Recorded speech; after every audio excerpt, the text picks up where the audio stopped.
اعوذ باللہ من الشیطان الرجیم بسم اللہ الرحمن الرحیم۔ نبی اکرم صلی اللہ علیہ وآلہ وسلم نے فرمایا، جمعے میں 3 طرح کے لوگ حاضر ہوتے ہیں۔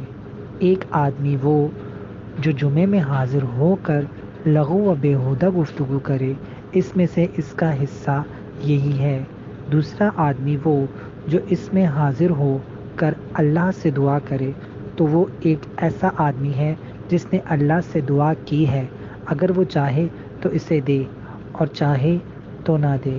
تیسرا وہ آدمی ہے جو حاضر ہو کر خاموشی سے خطبہ سنے، نہ کسی مسلمان کی گردن پھاندے، نہ کسی کو تکلیف دے، تو یہ اس کے لیے اس جمعے سے لے کر دوسرے جمعے تک کے اور مزید 3 دن تک کے گناہوں کا کفارہ ہوگا، کیونکہ اللہ فرماتا ہے جو نیکی کرے گا تو اسے اس کا 10 گنا ثواب ملے گا۔